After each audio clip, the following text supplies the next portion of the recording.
안녕하십니까. 뉴스데스크의 바람잡이 지영은 기자입니다. 안녕하세요. 이선영입니다. 오늘 제가 여기 채팅창을 보니까 제가 팝송을 좋아하는 것에 대해 불만을 가지시는 분들이 있네요. 영문과 아니냐며 네. 다들 저는, 알아듣고 있는 거냐며. 네. 저는 심리학과 출신이고요.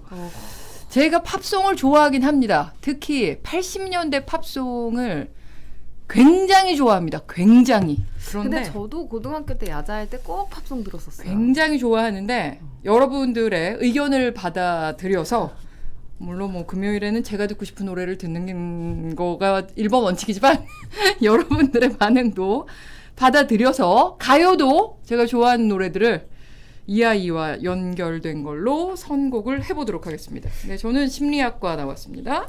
오늘 신청곡의 제목이 네. Working for the Weekend. 그렇죠. 난 주말을 위해서 일한다. 주말만 바라보고 네, 일한다. 이번엔 좀 직관적으로 딱 네, 직관적으로 느껴지네요. 쓴 거예요. 그러니까 우리가 네. 다 외로워도 슬퍼도 나는 돈 벌어 이런 인생 아닙니까? 맞아요. 그러니까 외로워도 슬퍼도 나는 돈 버니까 그 외로움과 슬픔 주말에는 달래야죠. 그래서 오늘 이 아이가 네. 이 맥락과 좀 관련이 있는 아이기 때문에 그렇죠. 일단 네. 자 불금을 맞아서 네, 네. 이 노래를 하나 갖고 와봤습니다. 네. 쭌쭈닝님께서 저 오전 근무하고 수고 많으셨다고 이번 주까지라고 하셨는데 이게 여기 최초 공개인데요. 네. 제가 그냥 계속 쭉 하기로 돼가지고 네. 새벽부터 금요일 같은 경우는 새벽부터 네. 저녁까지 여러분과 함께 그러니까 하겠습니다. 말이에요. 금요일 새벽에 나와서 이 시간까지 최초 공개였습니다. 네 프리데스크를 위해 이렇게 노력해주는 이선영 아나운서에게 제가 정말 우리 푸터팬 여러분들 네. 저버릴 수가 없기 진심으로 때문에 감사할 뿐입니다. 네. 마중물님은 우리는 외로움과 슬픔을 프리데스크에서 다루고 있다고 하셨습니다. 그래서 주말이 슬프다고 그러셨습니다. 그러시군요. 토요일, 일요일에 저희가 안 하니까. 네. 네. 그러면 여러분의 마음을 더 많이 헤아려서 여기 또 아까 그 얘기도 하셨어요. 심리학과인데 시청자 심리를 왜 이렇게 모름 이러셨습니다. 다 알고 계세요. 가요를 틀겠습니다. 알겠습니다. 알고 계세요. 여러분의 외로움과 슬픔을 달래드릴 수 있는 가요도 제가 물론 이와이와 맥락이 닿아야 됩니다. 네. 찾아보겠습니다. 네, 어렵습니다. 하지만 찾아내겠습니다. 네, 오늘 라디오 뉴스부터 보겠습니다. 정부가 이혼한 뒤 자녀의 양육비를 지급하지 않은 49명을 제재했습니다. 2명은 이름을 여가부 홈페이지에 공개하기로 했고요. 17명은 출국 금지, 30명은 운전면허 정지 처분 내려달라고 관계기관에 요청을 했습니다.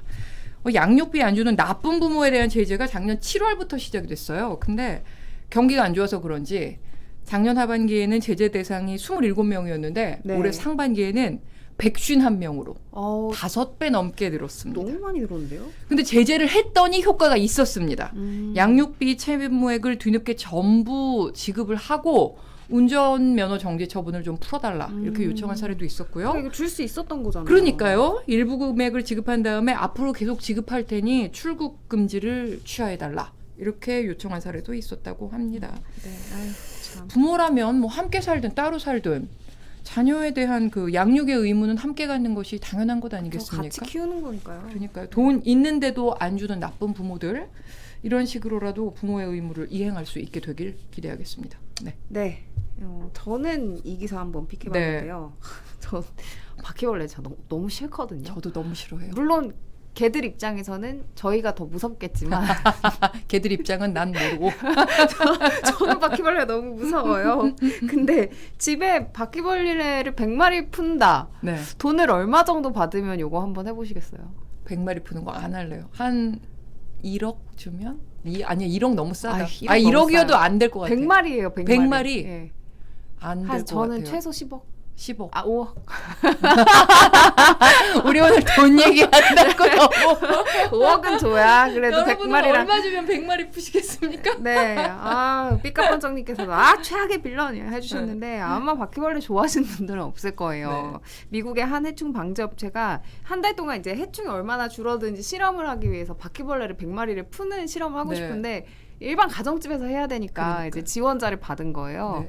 근데 사실 이걸 누가 하겠어? 지금 저 5억 불렀잖아요. 네. 싶은데 무려 지금 2,500명이 넘는 신청자가 몰렸대요. 네. 그래서 저는 이거 한 10억 주나? 네. 하고 봤는데 고작 2,000달러 불. 우리 돈으로 50만 원 정도 네. 되는 돈이었던 거예요. 저 절대 안 해. 이거 절대 안 하죠. 뭐 이제 참가 조건이 뭐 미국 본토에 거주 중인 21살 이상의 성인이고 네. 이제 세입자가 신청한다면 반드시 집주인의 뭐 동의가 필요하겠죠. 그래서 연구 기간 중에는 또 이게 싫었어요. 업체가 제시한 조건 아니면 바퀴벌레 나와도 저는 못 죽여요. 네, 네. 그래서 이제 집주인이 업체가 요구한 방식으로 해충 방제를 실시해서 그 과정을 사진과 영상으로 보내야 되는데 이거 너무 번거롭잖아요. 250만 원 받고. 네, 아유, 참, 가나죠. 한 달 동안. 250억이면 뭐랄까. 250억. 네. 그리고 이 기사 저도 봤는데 이 업체가 특정한 바퀴가 있는데 그게 4cm라 그러더라고요, 평균. 그럼 4cm 바퀴를 100마리 푸는 건데 저는 못할 것 같아요. 이거는 지금, 네, 네. 채팅창에도 이건 난리 돈 났네요. 줘도 싫어. 네. 대부분 이건 돈 줘도 싫어라. 100억 줘도 안 한다 그러십니다. 이 사람. 저는 100억이면 저는 100억이면 조금 희생 가능하겠습니다. 하겠습니다. 네, 100억이면 100억이면 네. 마중물님 단독 타이틀을 다시고 팝송 선택을 거부한 시청자의 분노 느낌표. 지장군 다음 주부터 샹송으로 선택하겠다고. 샹송도 한번 들어드리겠습니다. 아, 네. 샹송도 조예가 깊으신가요? 샹송은 특정 가수 몇 명을 좋아하는 사람이 좀 있습니다. 아무튼 업체도 이렇게 뭐 2천여 명까지 몰릴 줄 그러니까 몰랐다. 말이에요. 네, 경기가 워낙 안 좋으니까. 합니다. 아유. 네, 근데 맞습니다. 일당 10만 원 받고 목숨 걸고 일하는 사람들도 많다. 맞아요. 맞습니다. 네. 또 그렇죠. 생각해보게 또 만드시네요. 네. 네. 저희가 너무 경솔했던 것 같아요. 맞습니다. 저희가 그냥 죄송합니다. 웃고 떠드는 사이에 네. 아유. 언론인으로서의 본분을 잊었습니다. 죄송합니다. 죄송합니다. 사죄드립니다. 네, 낮에 눈에 띈 기사들 살펴봤고요. 8초 후 이번 주 이 아이와 함께 오겠습니다.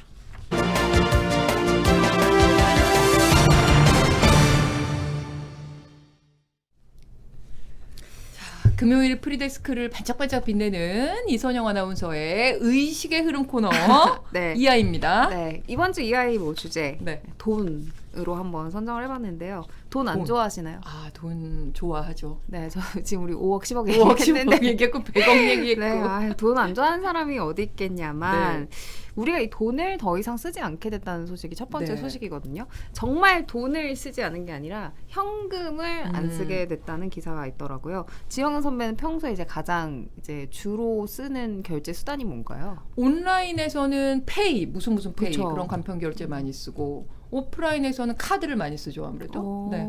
저는 사실 카드도 잘 안 쓰고 아. 핸드폰 요새는 각종 페이가 너무 많아가지고 그렇죠. 띡 되는 거. 네, 그래서 좀 공감이 많이 갔어요. 네. 그래서 한국은행이 조사를 했는데 결제 수단으로 현금을 쓰는 사람의 비중은 카드를 쓰는 사람의 절반 수준에 불과했다고 합니다.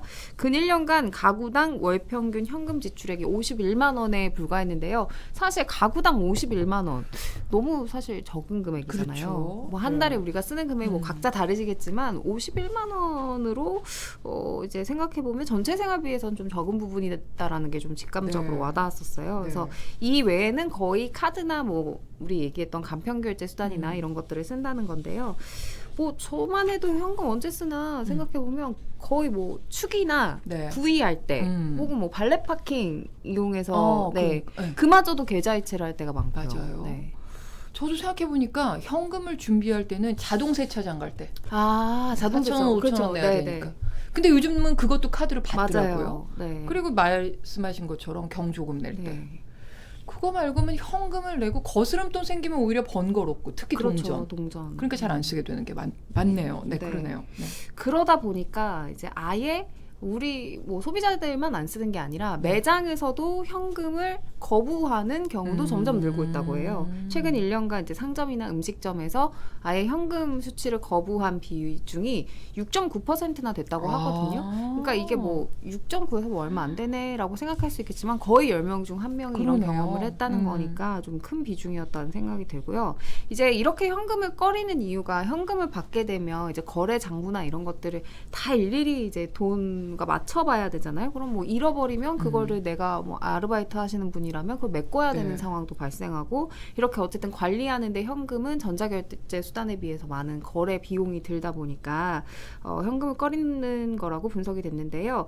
특히 아까 말씀하셨듯이 동전은 이게 있어도 안 쓰고 방치하는 수준이라고 합니다. 그래서 거래를 위해 들고 다니는 동전 규모가 2,877원으로 약 3,000원이었던 반면 네. 집에 방치하는 동전은 9,564원. 그러니까 만 원을 그냥 방치하고 있다는 거예요. 네. 특히 이제 액면이 낮은 10원, 50원의 경우는 방치율이 89% 넘어서 사실상 그냥 있어도 안 쓴다. 이런 분석이 나왔습니다. 저도 동전을 제가 들고 다니나를 생각. 제 지갑에는 이제 아예 동전 넣는 그 칸이 없고. 저도 예. 동전은 생기면 집에 이렇게 무슨 박스 같은 거, 작은 박스 같은 것들 그냥 다 넣어두고 있네요. 네. 이 9천 얼마를 방치하는 그렇죠. 이 중에 저도 마찬가지인데요. 네. 네. 그냥 뭐 돼지 저금통 이런 데다가 그렇죠. 넣어놓거나. 근데 이게 한 10년 전부터 이런 현금 없는 사회, 지갑 없는 사회 얘기가 계속 나오긴 했었어요. 그런데 이게 코로나 때문에 더 가속화된 것 같긴 해요. 맞아요. 비대면 같은 걸 하니까 무인 주문기도 많아지고 또 우리가 얘기한 간편 결제 같은 것도 많아지고. 네, 그래서 이번 통계에서는 뭐 현금과 카드의 비중을 주로 조사를 했지만 전문가들 분석에 따르면 이제 앞으로는 카드마저도 안 쓰게 되는 시대가 올 거라고 그렇겠죠. 네, 전망을 네. 하고 있는데요. 이렇게 되면 이제 뭐 거래 투명성이 높아지고 이제 뭐 이런 암흑 시장에서 거래를 하기가 그렇죠. 힘들어지겠죠. 뭐 세금을 어떻게 탈세하거나 이런 네. 것도 좀 없어지겠죠. 투명해지긴 하겠죠. 네, 그러면 뭐 각종 비용, 사회적 비용이 절감되는 데는 효과가 있겠지만 네. 문제가 하나 있습니다. 네. 네, 뭐냐면 디지털에 익숙하지 않은 디지털 취약계층, 우리 키오스크 사용 관련해서 노인분들 기사 굉장히 많이 나왔죠. 나갔잖아요. 이분들은 카드나 혹은 페이를 사용하지 않는 분들이 굉장히 많거든요. 그리고 네. 이제 또 개인적인 사정에 의해서 좀 이런 저신용자 네, 같은 경우에 저신용자 같은 경우는 좀 취약계층에 현금을 쓸 수밖에 없는 사정을 가지신 분들도 네. 있다는 거예요. 이런 현상은 이제 현금 없는 사회에 본격적으로 먼저 진입한 유럽에서 먼저 큰 사회 문제로 대두가 돼서 현금 사용 선택권이라는 개념 자체가 나왔다고 하거든요. 지금 푸른 하늘님이 동전이 길바닥에 떨어져 있어도 요즘 애들은 안 줍는다. 뭐 이렇게 어디다 쓰는지 쓰셨네요. 모르는 건가? 동전이 있으면 오히려 걸리적거린다는 건가? 그렇군요. 라이언님도 키오스크가 많아져서 어르신들 힘들 것 같다 이러셨고 맞습니다. 자, 근데 기술이 이렇게 발전하는 건 되게 당연한 일이고 바람직한 일이겠지만 항상 관점을 좀 바꾸면 맞아요. 소외되는 층이 생기게 분명히 마련이잖아요. 있죠. 네. 그러니까 무엇인가에 대한 대가로 이렇게 돈을 지불하는 게 너무나 우리의 일상의 일인데 그 대가를 지불하는 데 있어서 현금을 쓰고 싶은 사람의 권리 그것도 생각해서 좀 불편함이 없도록 하는 거는 좀 중요한 일일 것 같아 보입니다. 네. 네. 다음 돈 관련 소식 네. 5만 원권. 생각만 해도 설레는 5만 5만 원권. 원권. 우리 오늘 너무 네, 진짜 좋아요. 5만 원 누가 준다고 생각하면 좋잖아요. 관련한 소식인데 일단 사진부터 한번 네. 보고 오겠습니다. 지금 5만 원이 두 장 있는데 아랫게도 크네요. 뭐가 좀 이상하죠? 아랫게 좀 길죠. 네, 네. 오른쪽에 나와 이게 딱 있네요. 봐도 네. 눈에 띄게 돈의 네, 네. 크기가 다른데 실제로 측정한 측정치는 0.3cm, 그러니까 3mm 3mm 정도 네. 길었다고 해요. 저 네. 아래에 있는 5만 원권이. 이건 뭐 우리가 위조지폐 전문가가 아니더라도 둘 중 뭐 하나는 뭐 좀 위조한 거 아닌가? 네, 이런 지금 생각이 들잖아요. 아드리안 헐님도 위조 지폐 하고 물음표 하셨어요. 네, 네. 가짜 그래서 현금이다. 위조네 하셨습니다. 이게 우리가 다 그렇게 생각하는 것처럼 30년 경력의 베테랑 은행원 네. 항시 돈을 만지시잖아요. 네. 이 분도 이거는 이상하다. 이거 위조다라고 생각하셨다는 거예요. 네. 그래서 이제 그 돈 세는 개수계 있잖아요. 거기다가 5만 원권을 같이 넣어봤는데 얘만 걸러지더라는 거예요. 네. 그리고 손으로 탁탁 쳐가지고 이렇게 세봤는데도 얘만 삐져 뼈져. 나오니까. 네. 그러니까 이거는 한국은행에 신고를 해야 하잖아요. 그래서 한국은행에 판별을 맡겼는데 결과는 진폐였다고 합니다. 진짜 화폐였대요. 이 3mm 긴 게. 그럼 3mm 길게 만들어진 돈인 거예요? 그러니까 그게 이제 네. 이 사건의 아니면, 초점인데 돈이 늘어났대요. 늘어났다고요? 네, 그러니까 이게 종이가 어떻게 늘어나나 지금 저희도 원고가 있지만 이게 뭐 이게 늘어나 늘어난다고? 봤잖아요. 네. 그래서 저도 이게 돈이 어떻게 늘어나지? 돈은 했는데 종이가 아니거든요. 맞아요. 섬유질이에요. 네. 나무에서 추출한. 네, 그래서 맞아요. 일종의 천이라고 젖어도 하더라고요. 되게 네, 맞아요. 네. 네. 그래서 이게 방금 말씀하셨던 것처럼 수분에 민감하잖아요, 네. 돈이. 그래서 어떤 온도나 습기에 따라서 지폐 크기가 늘었다 줄었다 할 수도 있다고 하더라고요. 근데 이 원인을 좀 분석해본 결과 팬데믹 시대 필수품 손소독제가 네. 이 지폐에 예민하게 반응을 해서 돈의 크기를 늘릴 수 있다는 분석이 나왔습니다. 조폐공사 관계자에 따르면 손소독제에 포함된 글리세린 성분이 이 지폐를 늘릴 수 있다고 해요. 수분을 잡아주는 기능 때문에. 그래서 최대 5mm까지도 늘어나는 경우가 있다고 이야, 했습니다. 근데 돈이 저렇게 늘어나거나 이렇게 그럼 줄어들 수도 있겠네요. 늘어나면. 그렇죠. 네. 그러면 그걸 처음 알았어요. 근데, 저도 처음 알았어요. 근데 저 돈이 진폐로 판명이 됐다면 정상적으로 유통이 계속 되고 있다는 걸 텐데. 네네. 그 유통이 지금 되고 있어요. 그럼 저 돈이? 네. 그 해프닝으로 끝났잖아요. 네. 그래서 이걸 발견한 은행원분이 울산의 한 은행원분인데 그 은행에 다시 돈을 보내서 그 돈이 유통이 됐다고 하거든요. 그러니까 이제 저는 여기서 문제가 있지 않나라는 생각을 한 거죠. 그렇죠. 방금 지영은 선배가 얘기한 것처럼 네. 지금 우리가 보편적으로 알고 있는 사실이 저건 아니잖아요. 위패다 하니까 다 또 신고할 것 같은데? 그러면 이거 한국은행만 번거로운 일 그러니까, 아닌가. 그러니까. 네, 그리고 또 이 금융 소비자들 입장에서도 번거로운 일을 계속 해야 되는 그러니까요. 거잖아요. 그래서 실제로 이게 처음 일어난 사건이 아니라 지난 9월에도 전남에서 조의금으로 들어온 지폐 중에 좀 크기가 작다 해서 신고가 들어간 경우가 그건 있는데 줄어든 거군요. 네, 이것도 진폐라는 판정을 받았다고 해요. 그러면 저렇게 늘어나거나 줄어드는 지폐가 많다는 거죠. 꽤 있다면은 네. 한국은행이 저거를 좀 적극적으로 알려야 되겠네요. 그렇죠. 아니면 아니면 이런 것들을 수거해서 폐기하거나 이런 게 낫지 폐기해서 않을까요? 새 돈을 지급하는 그런 캠페인이라도 좀 해야 되는 거 아닌가. 이거 받을 때마다 사람들이 착각하면 사회적인 비용이잖아요. 네. 지금 빌로바 TV님께서 아까 전에 말했잖아요. 흔하다고. 네, 희귀는 흔하구나. 아니라고. 네. 저는 이번에 알았는데. 네. 아니면은 지금 아드리안 헐님께서는 수분 문제면 수분만 제거하면 되지 않나 했는데 그런 특수지로 바꾸는 방안도 앞으로 그렇죠. 고민을 줄어들거나 늘어질 비용이 문제가 있겠네요. 그러니까요. 네. 수분의 영향을 안 받게 무슨 코팅을 하거나 네네. 플라스틱으로 그 지폐를 만드는 나라도 있거든요. 약간 네. 함유량을 이제 높여서 플라스틱처럼 빳빳하게 만드는 나라도 있어요. 호주나 이런 데 가면 이렇게 투명한 플라스틱 같은 걸로 만들거든요. 그러니까 그런 식으로 늘어나거나 줄어들지 않게 뭔가 조치를 취하는 것도 아우디 A6님 늘어난 만큼 가위로 잘랐으면 큰일 납니다. 네. 이거는 무슨 될까요? 이거는 잘못하면은 처벌받으실 수도 될까요? 있어요. 화폐를 훼손하면 그거는 또 위법이기 때문에 될까요? 그러시면 안 됩니다. 네. 다음 돈 소식은 이제 미국으로 한번 떠나볼게요.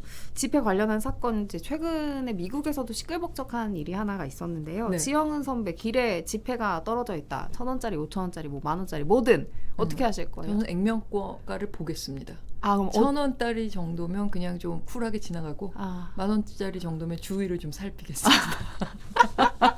1,000원짜리 정도는 코 묻은 애들 가져가라. 그냥 쿨하게 가고 10,000원짜리면 근데 저라도 돈이 바닥에 있다. 주변에 아무도 없다. 그러면 이제 쏙 넣을 것 같은데 최근 미국에서는 이 땅에 떨어진 지폐에 죽음의 마약이라고 불리는 마약 성분이 묻어 있는 것으로 판명이 나서 당국이 경고를 했습니다. 그러니까 한 주유소 바닥에서 1달러 지폐를 주운 사람이 1,000원이죠. 1,000원을 주운 거예요. 저는 쿨하게 갑니다. 이리저리 접혀 있어서 요거를 펴봤더니 하얀색 가루가 떨어지더라고요. 그래서 좀 이상하다 싶어서 당국에 신고를 했고 당국이 조사를 해보니까 이게 메삼페타민과 펜타닐이라는 마약 성분으로 드러났다는 거예요. 메삼페타민이 이제 흔히 우리가 익숙하게 들어본 필로폰 이런 강력한 각성 효과가 있는 마약이고 펜타닐은 말기암 환자에게 주로 처방되는 마약성 진통제인데 헤로인의 50배, 모르핀의 100배 정도의 강력한 진통 효과가 있어서 정말 그냥 실수로 한 번만 먹어도 영영 이 마약성 진통제에 중독이 되게 되는 굉장히 위험한 약물로 분류가 돼서 죽음의 마약이라고 불리고 있다고 해요. 그래서 미국에서 펜타닐 과량 복용으로 매일 150여 명씩 죽고 있다고 하거든요. 근데 이렇게 위험한 마약이 며칠 후에 또 10달러짜리 돈에 묻은 채 또 발견이 된 거예요. 그 듣다 보니까 이걸 성인이 주워서 그래도 신고를 했으니까 망정인 거지. 애들이 아무 생각 없이 주워서 이게 뭐지 하고 이렇게 뭐 한번 찍어 먹어보기라도 했으면 아니면 그냥 만졌다가 그러니까요. 뭐 그냥 막 만지고 코에 들어갈 수도 네. 있고 그럼 어쩔 건데요. 정말 생각만 해도 아찔하잖아요. 그래서 이제 미국 당국은 길에 떨어진 지폐 지금부터 절대 줍지 말라라고 네. 이제 주의에 나섰고요. 특히 이제 놀이터 등에서 보이는 지폐 절대 줍지 말라라면서 어린이에 대한 각별한 경고를 했고요.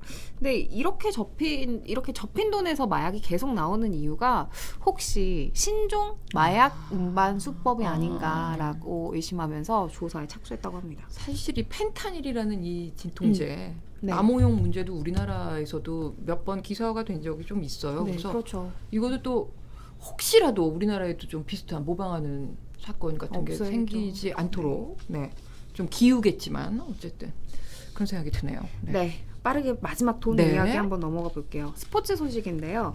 골프 사상 최대의 돈잔치라고 불리는 리브 골프 인비테이셔널 시리즈 들어보셨나요 혹시? 네. 네. 요새 뉴스에 굉장히 많이 나오는데 우리가 알고 있는 이제 최대의 골프 시리즈는 지금까지 PGA 투어, 그렇죠. 또 여성들의 경우 LPGA LPGA, 투어였잖아요. 그런데 이 PGA에 맞불을 놓겠다며 사우디아라비아의 국부 펀드가 후원하는 이제 새로운 골프 투어가 나온 겁니다. 네. 근데 이제 들으면 알겠지만 사우디아라비아 하면은 이제 돈이죠. 네, 돈이잖아요. 오일머니가 투입된 이번 리브 시리즈는 막대한 자금력을 자랑해서 지난 13일에 막을 내렸던 PGA 투어 캐나다 오픈 같은 경우에는 총 상금이 우리 돈 111억이었던 반면 리브 투어는 3배에 달하는 320억 규모였다고 합니다.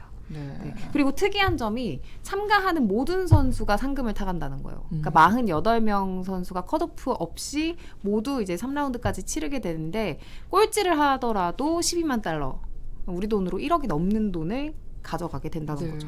꼴찌를 해도 1억. 그럼 굉장히 솔깃한데 그럼 초대받은 선수들은 꼴찌해도 1억이니까 저 리브 투어를 다 경기에 참여할 것 같은데 어땠습니까? 저도 그럴 거라고 생각했는데 이제 대표적으로 타이거 우즈가 PGA 투어에 대한 의리를 저버릴 수 없다면서 리브 투어의 초대를 거절했고요. 그리고 하지만 이제 타이거 우즈와는 다르게 PGA 투어 통산 2위와 3위인 필 미커슨 그리고 더스틴 존슨 등은 리브 투어에 참여했습니다. 그래서 PGA 투어는 이렇게 리브 투어에 참여한 PGA 투어의 골프 선수들을 징계까지 했는데요.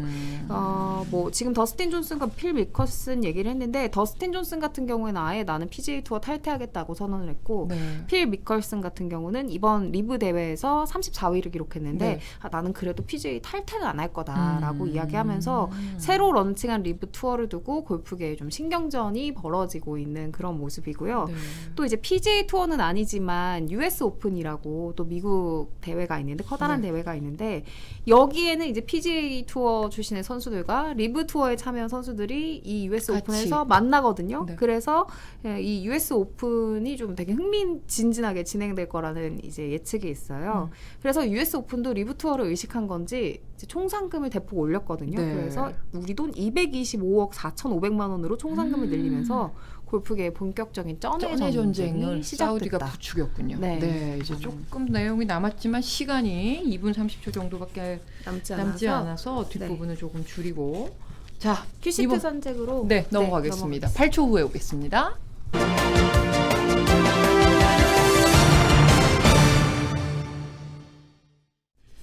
이게 채팅창에 이 코너는 무슨 얘기를 하려는 코너냐고 그러시는데 그냥 하나의 소재를 가지고 그 주에 있었던 그 소재에 관련된 기사들을 쭉 정리하는 그런 취지로 저희가 조금 편안하게 금요일인 만큼 그렇게 한번 이번 주에 있었던 핫 이슈를 한번 정리하는 거죠. 단어를 한번 정리해보자라는 취지의 코너입니다. 오늘 뉴스데스크 톱은요. 제가 이번 주에 프리데스크에서 내내 이번 주는 경제 뉴스의 주다. 이렇게 얘기를 했어요.